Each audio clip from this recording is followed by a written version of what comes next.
All right, I was told to wait until Rick Dhaliwal had put his headset on. He has put his headset on, so let's start the crossover here on Canucks Talk. We do it every Wednesday. It's the crossover with Don Taylor and Rick Dhaliwal. They're the hosts of Donnie and Dolly, which you can check out Monday to Friday, 10 to noon on Check TV. Rick, Don, how's it going, fellas?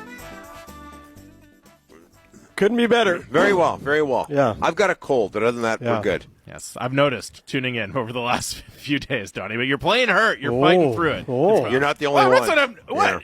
What, am I not supposed to notice that his voice sounds different? Come on. It's not an insult. I'm just saying. No. I'm just saying, no, you're not the only one who's noticed. I'm fighting through. Rick, I also got to say, I'm really the Canucks last night. I'm really enjoying your presence on Blue Sky. I feel like we're seeing a little bit more. Yeah. We're seeing a little bit more of like the behind the scenes Rick on Blue Sky than we do on Twitter. I'm enjoying it. We're trying to get Donnie to move over to Blue Sky, but I think it might be an issue. We got to get Drance on there. I'd love to have some goes at Drance on Blue Sky. I've heard that Blue Sky is like old Twitter, where you can say stuff without like the consequences of your mentions filling up with like hateful drivel. So I am. Yeah. I'm Blue Sky curious, but I find it daunting to imagine running a network of burners on Blue Sky as well. That seems like a lot of work. Yeah, there you go. Yeah, you got 4 or 5 of those, right? Got to restart the whole network. Thomas. How many burners you got, Thomas? 0. Yeah. All right. What do you guys think of the game? That's not what everybody says. Anyways. What do you guys think of the game last night, given the circumstances for the Canucks? Well, you nailed it there. Given the circumstances, I thought the effort was real positive. Garland, and given what he's gone through, he played, so there's that. Unlike everybody else on the roster who seems to be, not on the roster right now, but Garland, Sherwood, I thought Pettersson was great, save for the giveaway at the end, or getting checked at the end. But no, I thought it was great. It's funny because you look at they end up the homestand 2-4.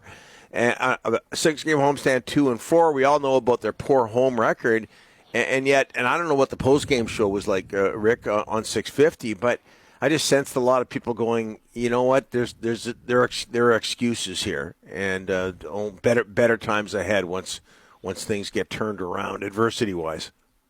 Yeah, it felt like you go. No, Thomas, no Demko, no Besser, no Miller. There wasn't a lot of confidence in the market that they, could keep it close. I mean, I had people texting me they're going to lose 7-1. It's always a great sign, when they play as competitively as they did. Good effort last night with so many big names out of the lineup, and so many guys came to the forefront. Garland was unbelievable. He gives you 20 minutes now every night. He drew a couple of penalties, tied the game. He's really the heartbeat of this team lately, the last few weeks. Sherwood, I don't know where to start, guys, with Sherwood. He has been their best offseason signing. And nothing against DeBrusk, and, DeBrusk is Lankinen. Lankinen too. You're right, Don. But DeBrusk is at 3 goals in 18 games. 15 times he's been blanked. All 3 of his goals on that California trip. And, I know people are starting to, they got to get him going for sure. He has got no goals in 6 games. And now with Miller and Besser out, his importance is even much, much more. He's got to pick up some of that slack. But Sherwood, he's hanging up high in the top 6, 7 team-leading shots last night, 10 hits. He's just been an absolute great find for this hockey club. And 16 minutes last night, always first on the forecheck, hard to play against. Just can't stop raving about this guy. Yes, somebody texted into our Delaney's OK Taryn Langley inbox. I love doing that on 650, by the Dunbar way. Lumber. Dunbar Lumber. Wow, very Kiefer Sherwood of you. Just in the mix. Yeah. In the thick of it, Donnie. What a pass. Can pick up some wood. Dunbar Lumber guys beat Port Moody last year. Anyway, it's a long story. But somebody compared him, Kiefer Sherwood, to Stan Smeal. Now Kiefer hasn't dropped the gloves like Stan used to, but somebody who's just in on the forecheck, hitting people with some offensive flair there as well. I think that was a pretty good comparison. Does that mean 44 goes up into the rafters? I'm not like Stan's number 12. I'm not so sure about that. But I agreed with that opinion, at least from what we've seen of him so far. Who did you compare to Wayne Gretzky earlier, Don? You're doing everything, right? Wasn't it earlier this season? Okay, you dropped the Gretzky comparison. Now that goes. Who was it again? No. Well, if you want to go way back, I compared Mason Raymond's skating style to Wayne Gretzky's. That's right. Wayne Gretzky's skating style. And of course, this was back in the Pratt days. Pratt didn't get what I was talking about, so he was saying, and I said, Mason Raymond was the next Wayne Gretzky. All I said was his skating style was similar, and I know a lot of people agreed with me, but 98% of people didn't, and Pratt was one of them. So I never heard the end of it. Mason Raymond. I'll stand by that comparison. Great wheels. Mason Great Raymond wheels. to Wayne Gretzky and Kiefer Sherwood to Stan Smeel. There we go. We got up. No, but Take it to the bank. No, but in defense of Don, the comparison to Stan Schmiel and Sherwood was in our text line, and it wasn't the only one. We've had 2 or 3, and nobody was comparing Raymond to Gretzky, but if for those of us that watched Stan play in the '80s, he was the heartbeat of the franchise for many, many, many years, and that's why his jersey's up in the rafters.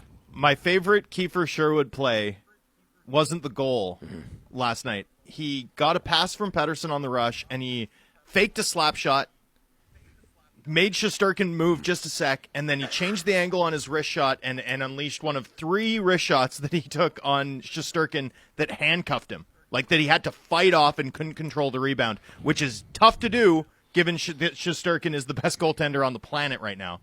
Shesterkin gloves it to the corner, and Mika Zibanejad is first to retrieve it. Sherwood's going to go for a change, but first he goes over to Zibanejad, and he looks like he's going to hit him. Zibanejad dramatically bails out of the contact, and Sherwood just slowly skated away, chirping him the entire way to the bench. And I was just like, I love that. I love this guy. This is great.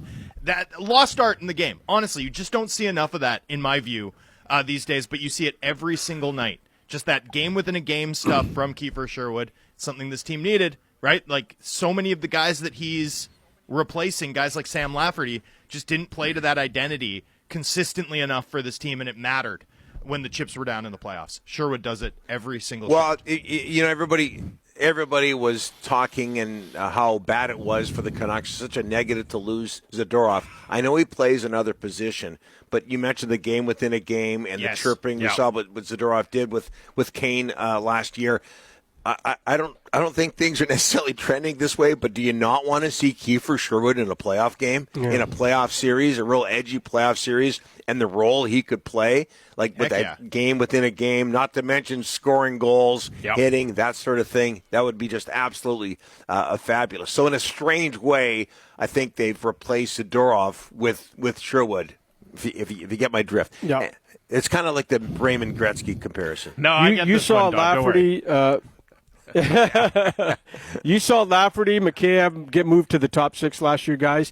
They couldn't hang in there, and when they were in there, they didn't produce. This is amazing to me that not only is Sherwood hanging in the top 6, I know it's only been 2-3 games, but he's playing well there. Mm-hmm. And, a lot of guys on the 4th line, when they get moved in the top 6, they last a shift or a period or a game, and then they're right back in the bottom 6. I don't know. I'm waiting patiently to see if he can hang with Pettersson on that line for how many more games. Like, remember DiGiuseppe was in there a year ago. Remember he scored in Ottawa and everyone was, oh my God, this guy is Hoglander.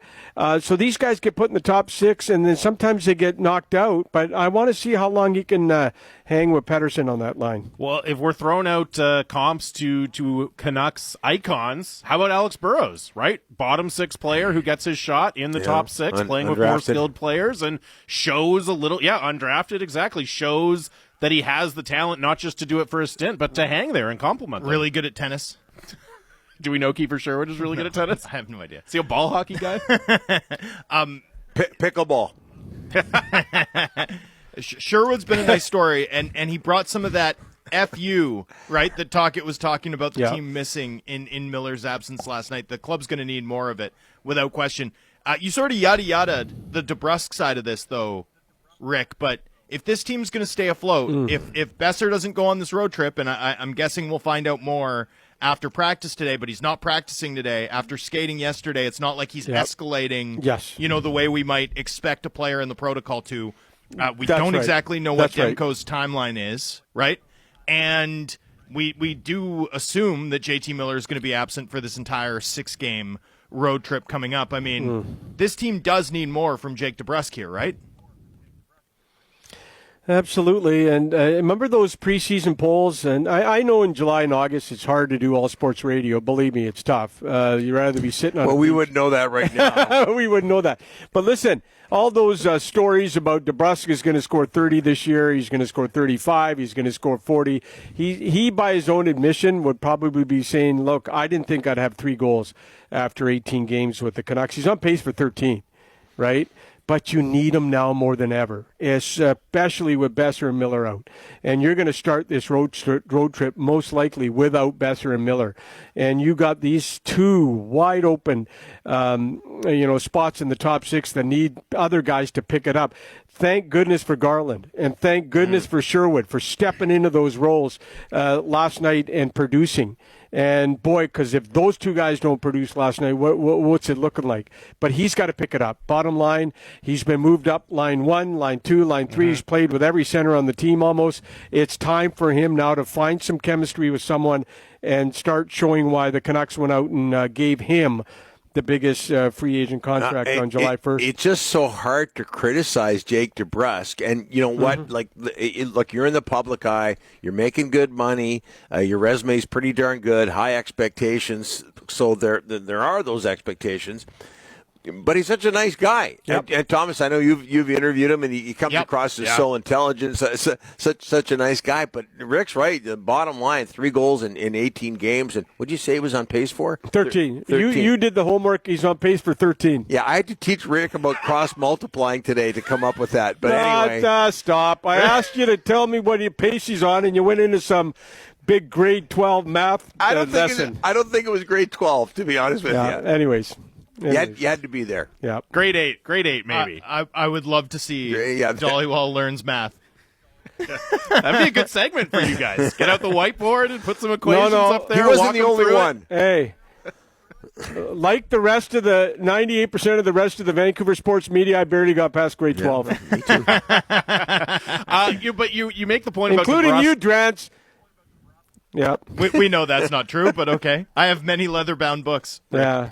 Sure. Okay. I was in school way too long. That's not all you have. This leather bound. I got a feeling you got other leather stuff too. But listen, you come across as you went to Harvard or Princeton, Drance. You're just like the rest of us. You barely got past grade 12. Shots fired. All right. But the point about DeBrusk needing to step up in Miller's absence, of course, it's true. The other group of guys I'm looking at is the collection of young forwards on this team. And, I'm counting guys who are kind of still establishing themselves in the NHL. Ratu, Baines, Lekermacki, who's up now. I'll even throw Niels Hoglander in that mix, though, as well, right? I mean, the organization has carved out space for these guys on the roster. I think we've seen flashes from all of them, but it hasn't really come together. And, I'm waiting to see, and I'm wondering if at least one of those guys can step up and really solidify their role as a contributor on this team here in this stretch. I'm really worried about Hoglander. It looks like he's fully entrenched back in Tockett's doghouse. Last night, 10 minutes. You got Miller, Besser out. He's taking penalties now. It looks like, I think, 3 games in a row he's taking penalties. Look, I'm really worried about him. And, 24 goals last year. This is the time when you should elevate him. And when, you got 2 really good offensive hockey players out, is to elevate him. But he is clearly entrenched. And you gave this guy $3 million, a new contract, and guess what? It's gone backwards. And he's on the coach's 4th line, and it doesn't look like he's going to get off that line anytime soon. I mean, you really got to wonder about his future. The Canucks are out there looking for defensemen. And one of the pieces I'm sure teams are going to ask about, and they do every year, is Hoglander.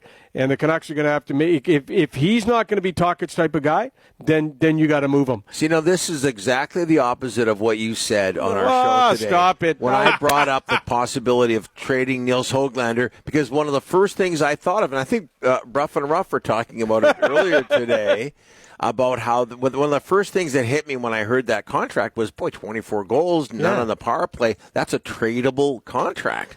And it's not the first thing that came to mind, but it was definitely right up there. And I think now that you've changed your tune, apparently, that you're bang on.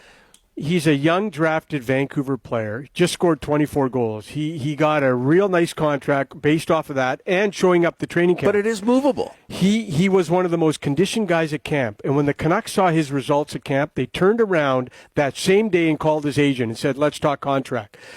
Don, you don't sign him for 3 years to make him trade bait 4 months down the road. Like, did Alvin not talk it and say, look, if this guy's not your type of guy, we're not going to sign him for 3 years. But things can change. But my point is, though, that it's a movable contract. They might move him, Don. I would think. I would think that Pittsburgh and other teams would have him locked in as a guy they would want. They signed Kuzmenko, right? Now, a little bit of a different situation, and that was just as Talkett was making the transition, but they signed him and then ended up trading him away. So, I agree with you, Ricky. That was more like diffusing a time bomb. Because he was a UFA. Yeah. Well, because the contract they had to make a decision. And because the contract was so, you'd have to pay to get out from it. Yeah. If they held it too much longer. But I'm just saying, and they knew that. What's one of the things of the Jim Rutherford MO? It's you're not afraid to move on from a decision, right? You don't get committed just because you signed a guy to a contract. That doesn't mean they're going to trade Hoglander, but it wouldn't be out of step with things we've seen from this management group in the past. It wouldn't be, but teams have been asking for this player for a long time. There's been a lot of time there's been a lot of time where he's been, getting irregular minutes or struggling to establish himself for a coach that seems skeptical. Patrick Alvin and company have held firm to their belief in Hoglander, and the contract that they extended him to, I think, speaks to that belief, as does their reluctance to include him in deals at the deadline last year while big game hunting. Calgary really wanted him. Really wanted him. Yeah, and I don't think they were the only ones. So, Yeah. Look, Hoglander obviously needs to find a way back up the lineup, clearly. But, man, I would be pretty surprised, I think. I think it would require a pretty significant change of organizational heart to move Hoglander for, like, an expiring veteran defender. You're talking about a young defender, a like piece? Yeah. Sure, that's a different matter. But for a Marcus Pettersson type or an expiring veteran defender, man, that would surprise me. Mm-hmm. But when I haven't heard from Rick Tocchet, when Rick Tocchet, those few times he's praised Hoglander is when he's effective on the forecheck. Yeah. And I haven't seen that.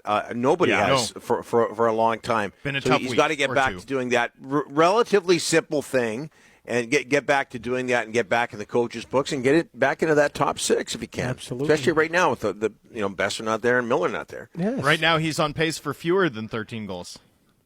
Ooh. Let me do the multiplication on that. I'll get back to you. By the way, just on the trade front, Rick, I mean, I think we all expect them to do something on the blue line at some point here, but does this rash of kind of bad luck, right? Missing Miller, missing Besser, still no Demko, do you think it accelerates maybe what they're trying to do on the trade front a little bit? Well, and then look at the center ice position. I'm a little worried. How long are they going to be without Miller? I don't know. Nobody has that answer. But he's not going on the road trip. So their next home game, I think, is December 6th against Columbus. But look at their look at up the middle. Pettersson, Suter, Bluger, and Ratu. They haven't been this weak up the middle in a long time, right? They remember they have Pettersson, Miller, and Horvat, then Pettersson, Miller, and Lindholm. They've been so strong up the middle the last 3, 4, 5 years, and right now I don't know when Miller's back. But I wonder if do you have to get somebody there to plug in at center for a while? I think they need another defenseman. Yeah, defenseman for sure, Don. Before a center. Because of Miller's coming back. And Soucy and Myers are obviously struggling. Everybody in the world sees it. They know everybody in the world sees their struggles. There's a photo today at practice out of UBC, and Tocchet's working with Myers. And just a 5 minutes one-on-one with Myers. Like, look, the Canucks brought Myers back because they were so happy with him last year.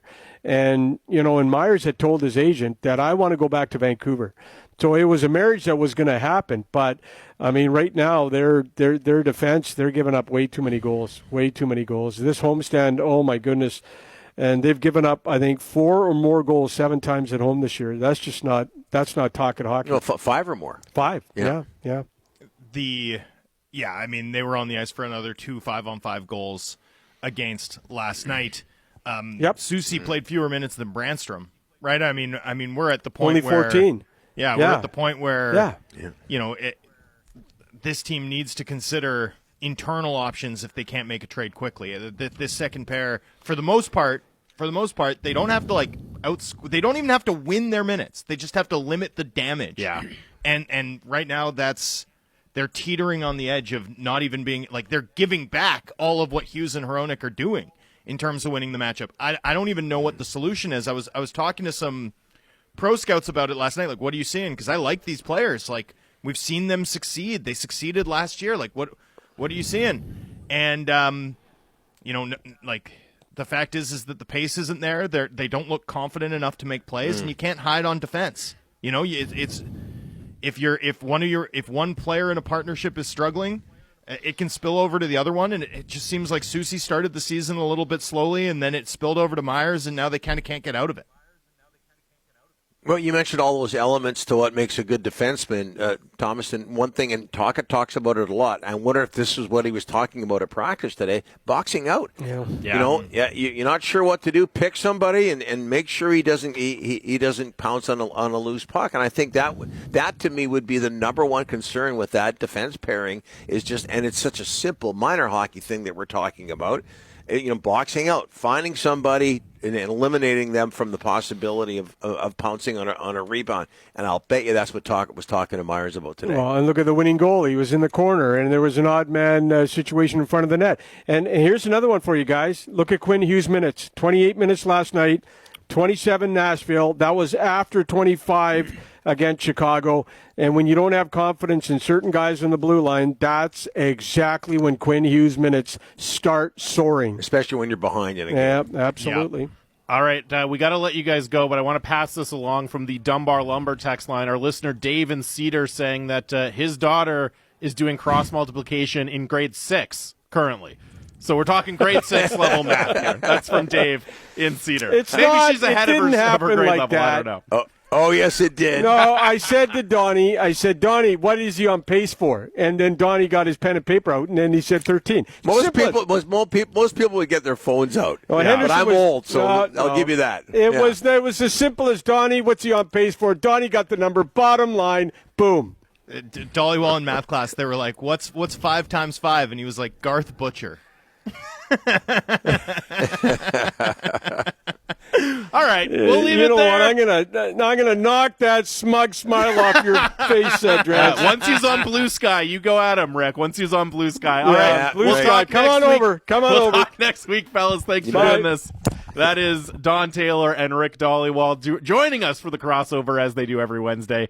You can catch them on Donnie and Dolly, 10 to noon, Monday to Friday on Check TV. Because Rick is just obsessed with the 80s, so Garth Butcher. Yeah.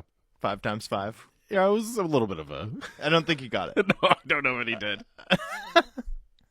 My bad. I don't know that he did. All right, we'll take a break. Lots more to get into with the Canucks, including what they can do to, as you say, hold the fort during JT Miller's absence, however long that ends up being. It's fort holding season. It's fort holding season, baby. Everyone's favorite part of the year. We'll talk about that, lots more next here on Canucks Talk Sportsnet 650.